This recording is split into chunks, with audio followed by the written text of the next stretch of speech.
You're listening to Women's Media Center Live with Robin Morgan.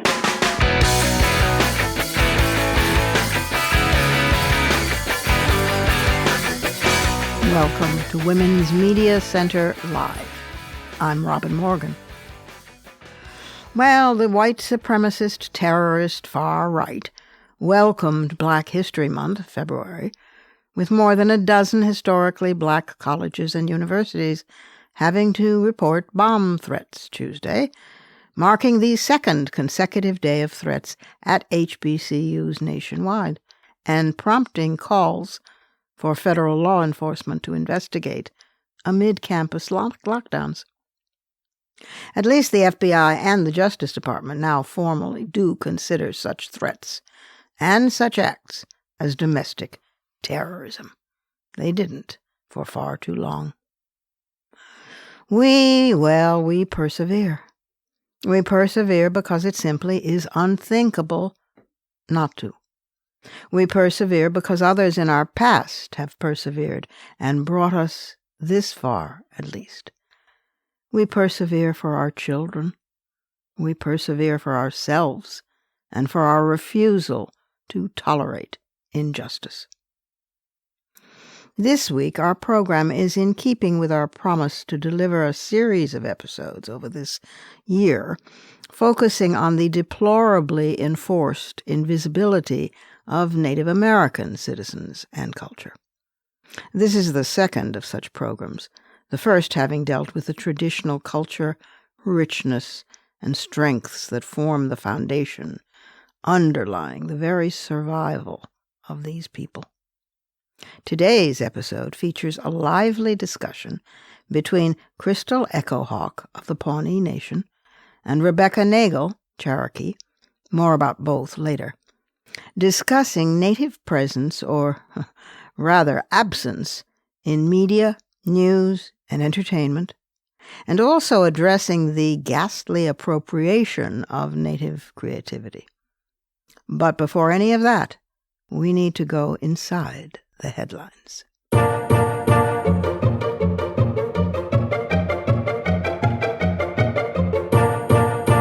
Let's do a little quiz. This is not to trick you, merely to expose a certain shocking level of reality. Let's say there's a group of people, a group of Americans, I'll even give you that much. Now, this group is really up against it. Members of this group are more likely to be killed by police than those of any other race or ethnic group. The women of this group are 2.5 times more likely to be raped or sexually assaulted than those in any other ethnic group, and 97% of them have experienced violence perpetrated by at least one person outside the group. Young people in this group are twice as likely to be disciplined as their white peers in school are.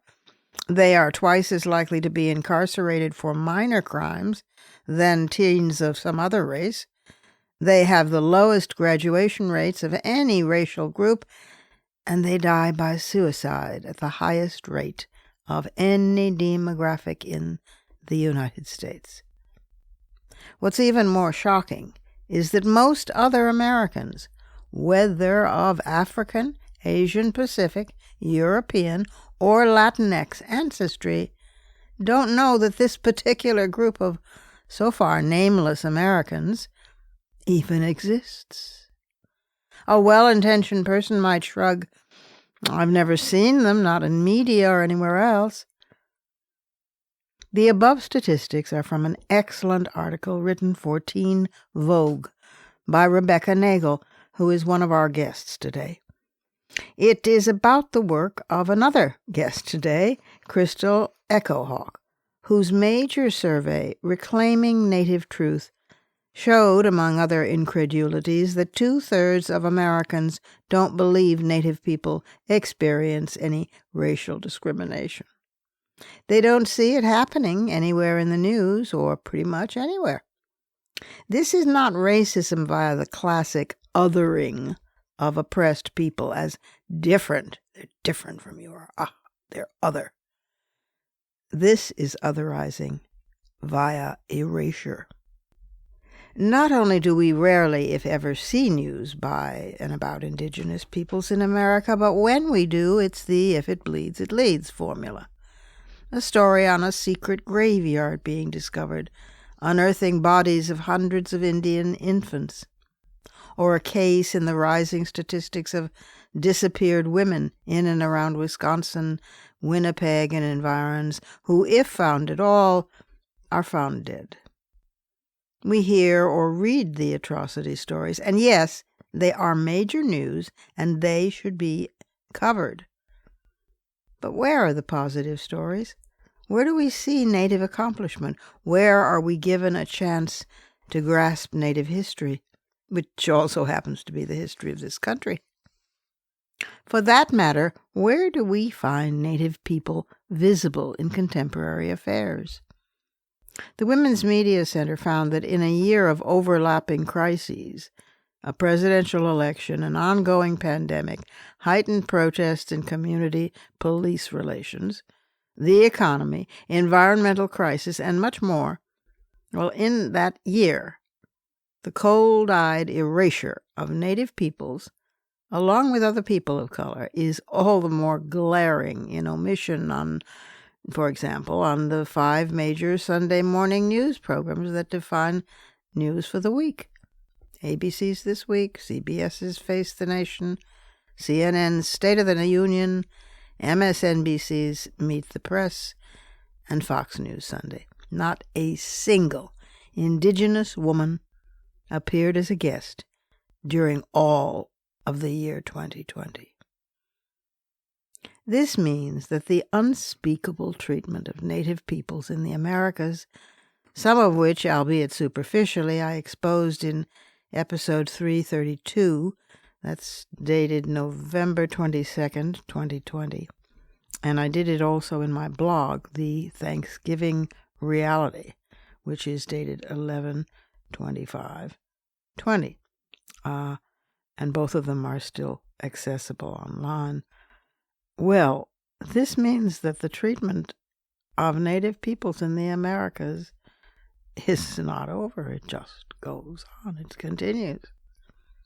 Even had the European conquest not decimated the population already living in the New World nations, even had there not been deliberately smallpox-infected blankets distributed to Native people so that, having no resistance, they fell by the hundreds.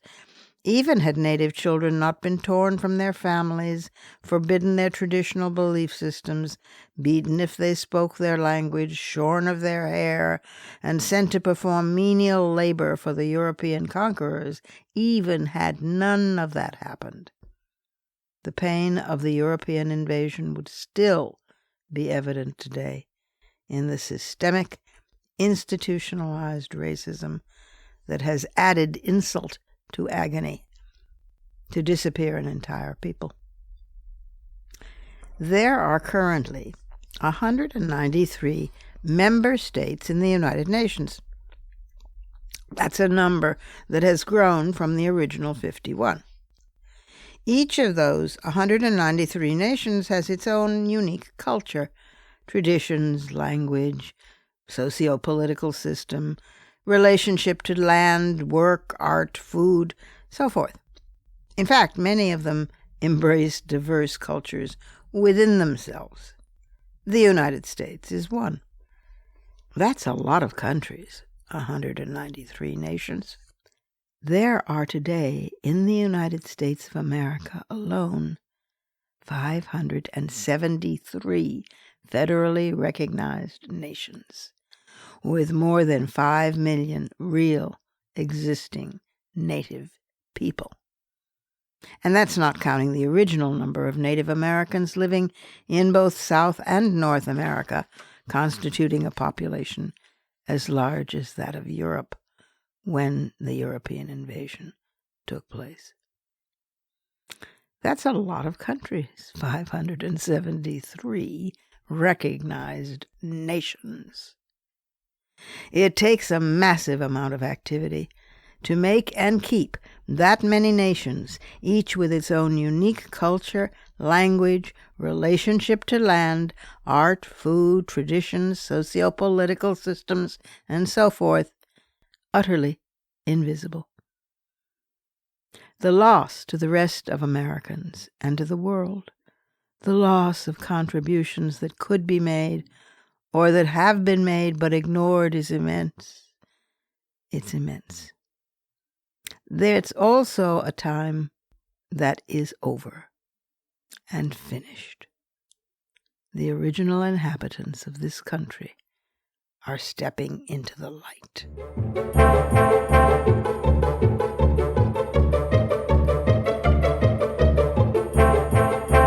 It's time for our first break, but then we will return for the conversation with my guests, Rebecca Nagle and Crystal Echohawk.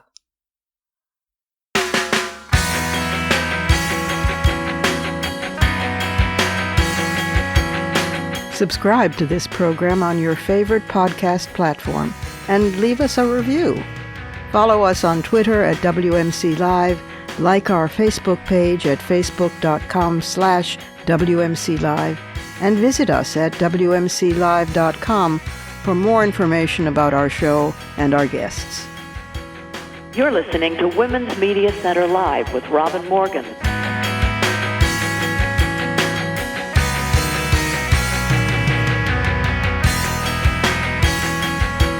And now for my special guests in the conversation. Crystal Echohawk is a member of the Pawnee Nation of Oklahoma, and she is the president and CEO and executive director and founder of Illuminative, a Native woman-led racial and social justice organization dedicated to increasing the visibility of and challenging the narrative about Native peoples. Through Illuminative, she works with a respective team of Native artists and thought leaders in pop culture, media, and social justice to advance new narratives for Indian country in partnership with Native communities and allies in order to capitalize on the findings of Reclaiming Native Truth, that's RNT, the largest public opinion research and strategy setting initiative ever conducted for and about Native Americans. Rebecca Nagle is an award-winning journalist and a citizen of Cherokee Nation. She is the writer and the host of the podcast This Land. Her writing on Native representation, federal Indian law, and tribal sovereignty has been featured widely in The Atlantic, The Washington Post, The Guardian, USA Today, Indian Country Today, and more. Rebecca Nagle is the recipient of the American Mosaic Journalism Prize, the largest cash prize for journalism in the United States. She has also received the Exceptional Journalism Award from the Women's Media Center and a Webby Award for Best Documentary Podcast, the Medal of Distinction from Barnard College, and numerous awards from the Native American Journalist Association. It is my honor and my pleasure, my real delight, to welcome Crystal Echohawk and Rebecca Nagle. Welcome, Rebecca, and welcome, Crystal, to Women's Media Center Live. Very good to have you here. Thank you for having us. Yeah, thank you so much for bringing us into this conversation. Well, you're central to this conversation, which I'm hoping will hover around the issues of appropriation of Native culture, fashion, looks, everything, and also media representation, otherwise known as the lack thereof, the invisibility of Native Americans. And in particular Native American women who have been vanished, disappeared. So, as listeners know, this is the second in our series, and it is a fascinating, wonderful series that I hope will change hearts and minds and souls. I'm going to just sort of throw it open to the two of you because you both have areas of profound expertise in either media and or appropriation of Native culture. So you take it away. Oh, Well, everybody is so polite. Thank you so much. Yeah. Well, it's a big, you just set it up in a very big way. So it's kind of like where to begin. I mean, I think this is Crystal Eckelhawk from Illuminative, and just really, again, it's so good to be here and good company here with Rebecca, a great admirer of her work. I mean, I think it's just important, maybe just to like level set, right? When we talk about what do we mean by invisibility. And I can share some of the statistics, and then, maybe Rebecca, you jump in on top of that. How does that sound? Yeah, that sounds great. Yeah. So, I mean, I think, the issue of invisibility, I think with regard to Native Americans, we did a research project that I founded and co-led starting back in 2016 called the Reclaiming Native Truth Project. And it was the largest public opinion research project ever done about Native Americans. And what we really wanted to do was examine, what do Americans think about Native Americans? Why do they think these things about Native peoples? Where do these sort of perceptions and sort of these dominant narratives, what are the dominant narratives that people hold about Native Americans? Where do they come from, and how do they affect Native Americans in different facets of life? From the way that institutions like the courts and Congress treat us, to media, to just, Native people's interactions with, different people, in different sectors all over this country. And it was a $3.3 million research project. And we really used kind of a diverse set of methodologies to really, look at these key questions. And what we found with our researchers was that nearly 80% of Americans know little to nothing about Native people. And that was a big number. And I think, you can ask any Native person in the United States that we often in our day-to-day lives feel very unseen and unheard, right? But to see it kind of post a big number like that was really an eye-opener. And I think as we began to kind of dive further into some of those questions, we found, for example, that 72% of Americans rarely or never see anything about Native Americans in the media.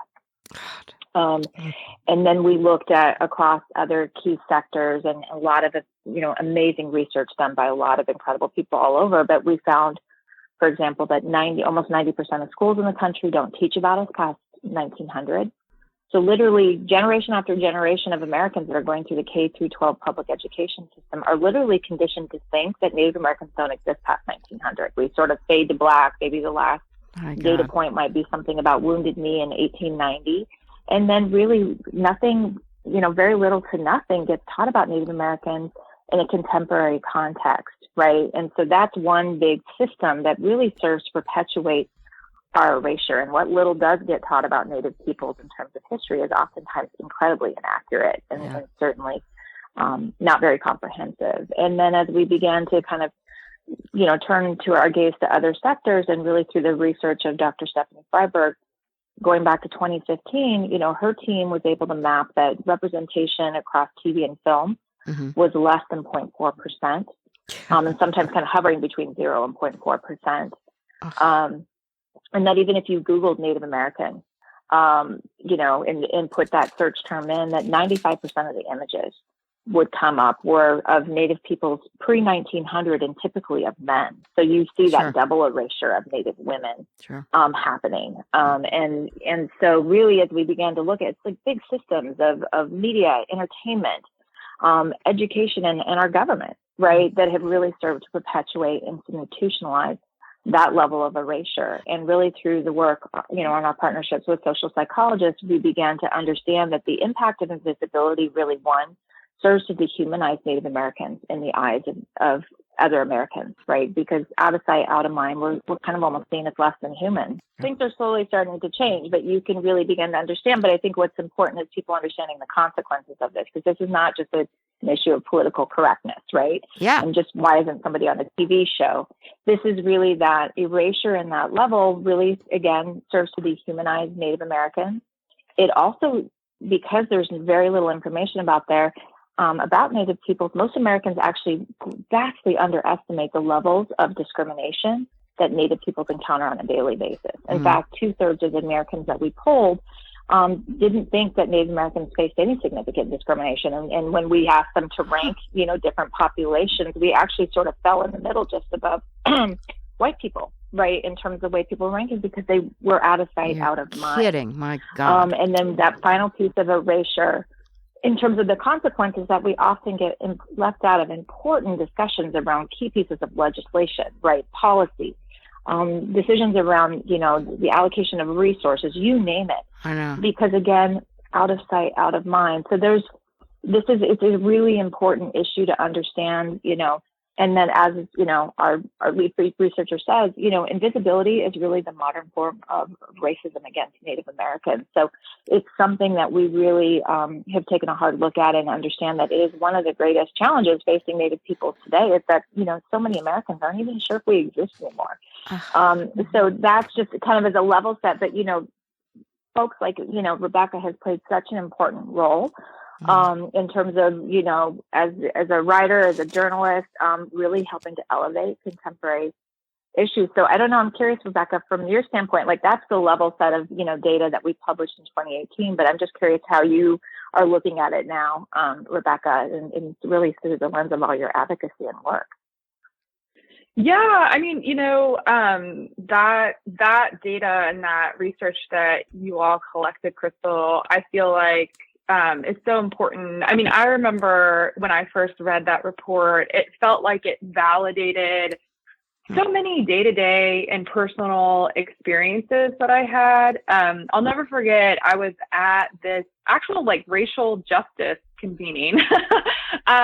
And I was approached by a white woman at during the day, and she just said to my face, I thought we killed all of you. As in I thought, Indigenous people literally just didn't exist anymore. Did she think it was funny? I mean, my God, did she think it was funny? What What planet is she from? No, she was being genuine. She was being genuine. That was what she had thought. But she didn't realize that Native American people were still alive. And that was meeting me was learning new information. Right. You were an artifact without knowing it. Yeah, you were an artifact. Yeah, and I think Indigenous people, I think we experience that on, micro scale like that. And then, as Crystal's researchers really point out on a macro scale. Yeah. And, one thing I just wanted to add is that, what Crystal was talking about, how Native people are left out of big policy discussions. I just wanted to give a couple examples of, a lot of time we're just completely left out of the data. And so when people are researching important issues in the United States, they're not even including Native Americans in the information that they're collecting. So a couple examples, was in January 2020, CDC released a bunch of data on maternal mortality and race. And didn't include data for Native women again. God. And so Abigail Echohawk, who's a great public health researcher with the Urban Indian Health Institute, they pulled out data for urban Native women and found that urban Native women had a maternal mortality rate 4.5 times that of white women. And that hadn't even been captured in the data. They did another really big study where they looked at cases of missing and murdered Indigenous women and girls in 2016. And they identified 5,712 cases, and only 116 of those cases, so a very, very small fraction, had actually been logged by the Department of Justice. And so you see, whether it's the census, I mean, I did a piece for The Guardian in the early months of COVID, and at that time, in the spring of 2020, only half of U.S. states that were collecting data with race and reporting COVID infection and mortality with race, only half of them were including Native Americans. And so in half of U.S. states at that time, and I haven't checked back since then, it could have changed, in over half of U.S. states, we were marked as other, basically. And so, Yeah, I think, and I'm sure Crystal's going to talk about some of the progress that has been made in Hollywood and TV, which is really encouraging. And I would just say that I have not seen that progress happen in news media. I think there are a few journalists who are at non-native outlets who are making headway, and some non-native media outlets like High Country News that has an Indigenous affairs desk, and some people who are trying to carve out that space where they work. Right. But for the most part, whether it's, the Washington Post or the New York Times or NPR, they just don't have Indigenous correspondents, and they don't have dedicated journalist staff that are knowledgeable, even just have that baseline knowledge about our communities. And I think that, like what Crystal said, it's not about political correctness. I always say, as a journalist, the lack of Native people in newsrooms, it's not a diversity problem. It's a journalism problem. It's a news problem. Damn right. Yeah. It's a news problem. Yeah, exactly. Because over and over again, we think about the standards of journalism as being, A, factually accurate, B, showing the depth of knowledge of the subject area so it's contextually accurate, and then C, being timely. And I would say that there is not a mainstream non-native news outlet that is meeting those standards for the Indigenous community. If there is an article... Yeah, I was just going to say, if there is an article that is, well reported, oftentimes it's months after, whether it's tribal newspapers or Native run outlets like Indian Country Today, it's months after Native news has already been covering that topic, That's right. And so I think that, and so I think we really have to talk. I'll just share one more statistic. So NAJA, the Native American Journalists Association, did a big comprehensive study of the New York Times coverage of Indigenous issue. And they found, this was a study that came out in 2021, they found that more than half of the New York Times coverage of Indigenous community contained racist stereotypes. And so, we just still have a long way to go with getting accurate coverage. And I think that really feeds into what Crystal is talking about in terms of the public perception research, where people don't see Indigenous people as alive and as contemporary, and also don't see the challenges that our communities face, because it's not part of the information that they're getting from the media. It's not on the radar. When Alia Chavez, who was an anchor for, I think, Indian Country Today or accepted her Exceptional Journalism Award from the Women's Media Center, she addressed this, and she said, "Where are the Native journalists on network news? The American Indian and Alaska Native population alone, or in combination, is 2.9% of the total population. It's 9.7 million people. And there's news to be learned and made and broken and covered in that." How do we begin to commence to address this first great stain on what is laughingly called this republic? Yeah, this is Crystal. I don't think there's no magical one silver bullet. No. It's everything and more that you just listed. Yeah. And I do think, Native peoples are really building power. And yes, to everything that Rebecca, sort of outlined and mapped out and all of the horrible statistics. But I think on the flip side, to see the amount of progress that has been made in 2018 can't be denied. Right. But to the point, like there's no really very few Indigenous reporters in these major newsrooms and outlets. Right. But I think that the shift we have started seeing is that there is increased coverage, right? And I think, for so long, even when stories would break about Native peoples were never interviewed, right? It was always non-Native commenting on issues, that were impacted. It was just stunning. I'll never forget when, for example, the Cleveland baseball team was announcing it was retiring its Chief Wahoo, its super racist mascot, a few years ago. I remember seeing all the coverage break across the United States and not one single Native person was interviewed, right? Amazing. And so it's increasingly looking at where things are starting to shift, in coverage and this is a big part of our advocacy work is, for these big outlets and reporters across the country is really trying to educate them about, the amazing amount of expertise that exists out there in Indian country on a range of issues, right? So I think that that's part of it. Part of it is really advocating to these major media companies on their hiring practices and creating these pathways for Native peoples to be working, in front of the camera, behind the camera, in newsrooms, and really doing that intense advocacy with these different companies, right? Where the prevailing myth is like, well, there's just no qualified folks out there, right? And so, that's a lot of the work that we do behind the scenes, is really advocating and pushing. But, this is an industry that is very dug in, and I think it oftentimes just has to deal with these gatekeepers at the top that are really trying to prevent opportunities for people of color, and particularly Indigenous people. And we had a pretty big battle last year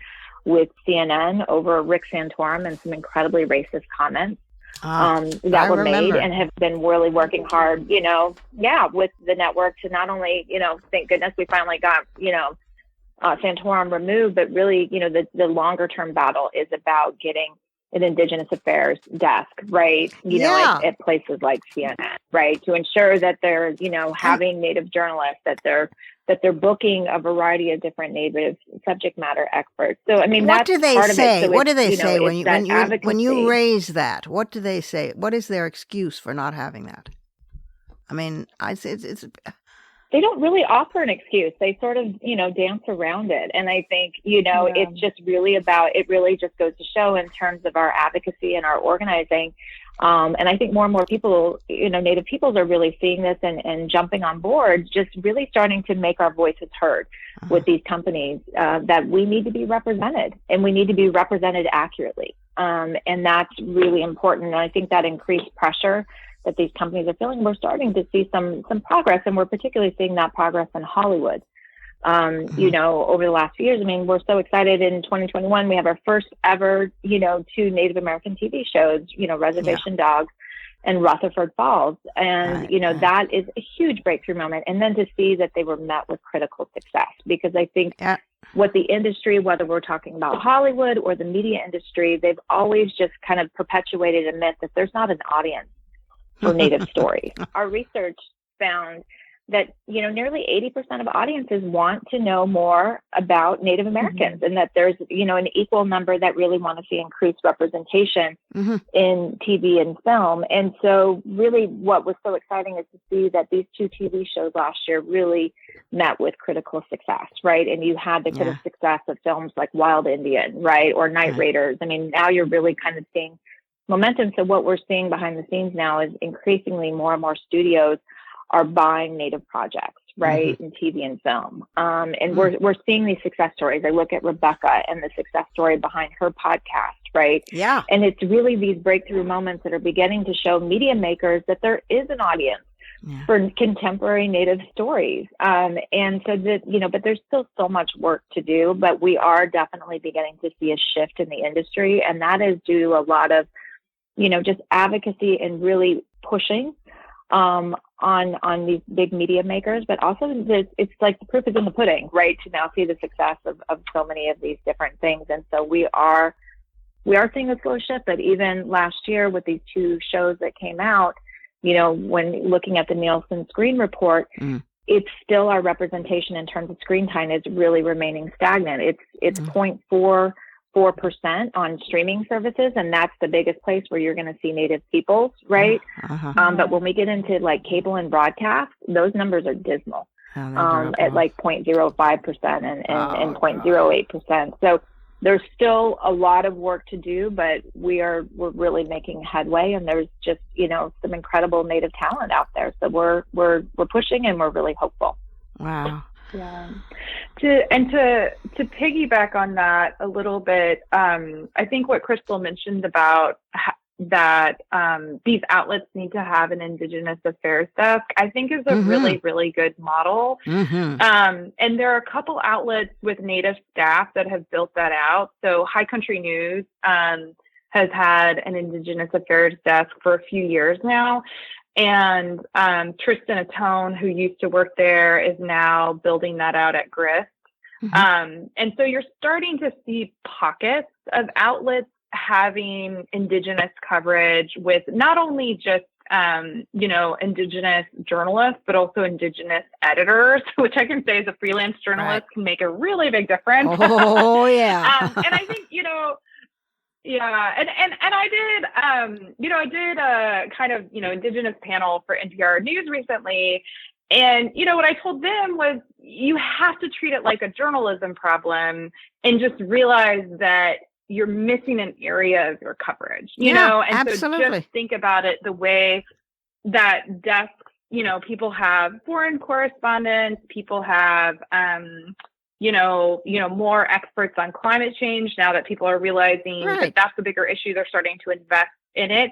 And, whenever you hear, an ad for the New York Times, they always brag about, that their journalist, who is reporting on Afghanistan, has been reporting on Afghanistan for 20 years, is stationed there, is very, very knowledgeable about that area. And then they send someone to report on, a Supreme Court case about Native rights or, about what's happening in Oklahoma between the tribes and the governor. And they send a reporter who doesn't know almost anything about tribes and tribal sovereignty. Right. And, you hear from the back end from the Native leaders who were interviewed that they were asked extremely ignorant questions.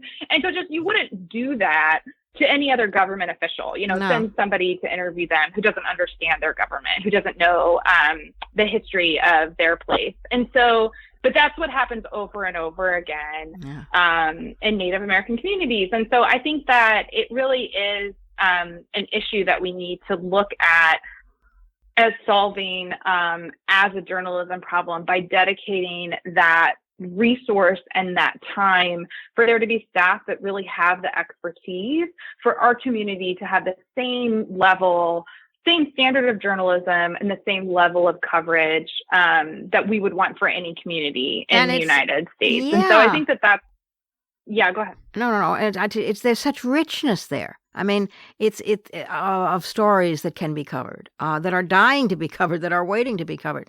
Because I notice also that the few stories that squeak through, and I'm grateful even for those, but still, are the victimization stories, are the atrocity stories, are the disappearing women, are the dead babies found, and it is vital that these stories surface. But your other stories also of creative people with good ideas, pushing for good entertainment, first-class drama, all of that is also part of the picture. That's a whole picture. And we never get a whole picture. Go ahead. Yeah, and that's so the Native American Journalists Association. They have this thing they call the bingo board of racist stereotypes, and it's a lot of what you're talking about. It's that kind of what sometimes people in the journalism world call poverty porn, but if it stereotypes. If it leads, it about bleeds. Native people. Right. If it bleeds, it leads. Yeah. Yeah, and that when they did that study of New York Times coverage, that's the type of issues that the New York Times was focusing on, and I think COVID is a really good example where, we had a lot of coverage at certain times about COVID deaths in Native communities, which were disproportionate and high, and I believe also underreported based on my own reporting. But we also had a lot of tribes leading the recovery efforts. So, here in Oklahoma, even Oklahoma residents who are non-Native, who aren't tribal citizens, could get their shots and get their vaccines through the tribes before they could actually get them through the state and the public health system. Our testing systems have been more efficient. And so sometimes that's the type of coverage that is also missing. And it feeds, a stereotype that our tribes our tribal governments are primitive or backwards. All that that can also really undermine efforts for tribal sovereignty. So I think, like what Crystal said, I think those Indigenous affairs desks and Indigenous affairs correspondents, we're starting to see them at, a handful of non-Native outlets. And really, I think the time is for, the big mainstream news organizations to adopt that model. Right. And we've got to get the unions in on this somehow too, or the journalist associations backing it as well to bring pressure. And sponsorships, I'm afraid. Wow.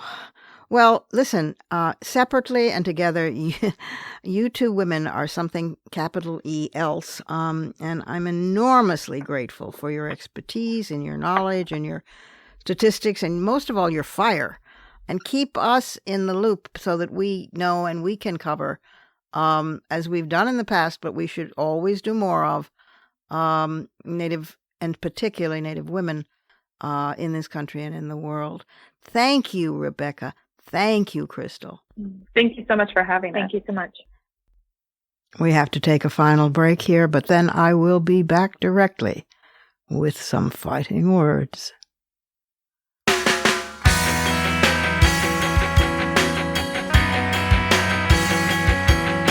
The Women's Media Center, founded in 2005 by Jane Fonda, Gloria Steinem, and myself, is a progressive, nonpartisan, nonprofit organization working to make women visible and powerful in media. You can learn more about the WMC at womensmediacenter.com. You're listening to Women's Media Center Live with Robin Morgan.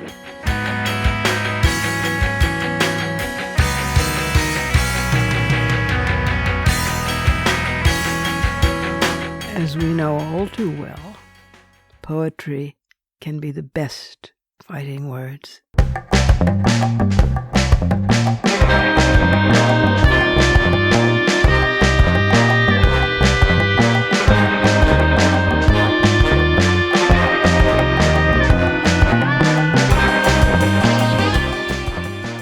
This is a poem called The Frequency. There's a reference in it to the frequency at which Parkinson's disease, which, as you may remember, I have, resonates, a rhythm, and a hertz. And then the rest of it, well, indigenous people. It's from the new book of poems, not yet out. The Frequency. It has an epigraph.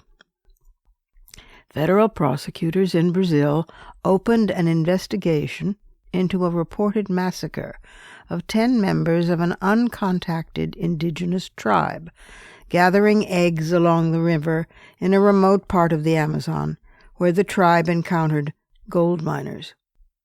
The miners bragged about the killings and about cutting up the bodies and throwing them in the river. Funding has been drastically cut for indigenous affairs, despite recent and continuing intrusions which activists say amount to genocide. That's from the New York Times, September 10th, 2017. This is the poem. It's in 3 sections.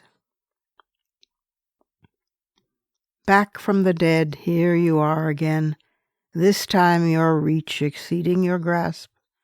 Trying your most, but not always your best. Blame the frequency. A low-level frequency you don't even notice till you stumble across it when otherwise focused, renewing your license to practice poetry. And there it is. There it's been all along. Soft, subtle, stealthy, a never-off motor once you're awake, oscillating between 3 hertz and 7. Part of you always in shudder. And why not? Some other universe may permit stillness, but might cost you too high a price. Poetry. Here we shudder in terror when seeing the truth of ourselves, tremble awestruck at the beauty. Our disease a capacity for metaphor that shakes us to the mortal core. 2. When tourists float the Amazon, what's left of native peoples sometimes stand, small clusters between 3 and 7, on the banks. The women shout, "Pishtako," which means evil strangers who come to steal our oil. Translated, this strikes the tourists as a protest against mining for natural resources, which is true, partly. Slashed and burnt jungle, agribusiness now, feeds cattle, yields soy. Mining sends minerals to China. One tribe in Brazil, the Akunsu, has only 4 members alive. Near them, the man of the hole, as anthropologists call him, lives in a hollow in the floor of the jungle, firing arrows if approached. He's the last of his tribe. So it's true what the tourists think, just not the way tourists think it. The term Pishtaco comes from the 16th century when Spanish conquistadores explored the Amazon and found to their frustration how humidity quickly flaked their muskets into rust. Inventive men, devoted to their Christ, they simply killed the natives, boiled the coppery bodies in iron pots, and used the rendered fat to grease their weapons. Pishtaco. 3. The frequency never ceases, but we adapt to it, ignore it. Unnatural resources become normal. What practicing poetry spoils you from grasping, though, is how each one of us in this dark universe has not woke more frequently to such a frequency. How we are each of us not in ceaseless shudder at what we are, not one grief seizure after another, not convulsed with mourning, shivering from cold blood, oozing sluggish along rusted hearts, not cramped by sorrow, spastic with fear. Back from the dead again, here you are, trying your best. This universe, this terminal health some call metaphor, trembling with dread at the price of a poem. Dig while you can, I translate. Dig deeper, then hide and wait. Wait. Force yourself to survive. Fire poems when strangers approach you. You might be the last of your tribe. Those are my fighting words. Add yours on Twitter, and remember to tag us at Women's Media Center Live, WMC Live, and use the hashtag Fighting Words.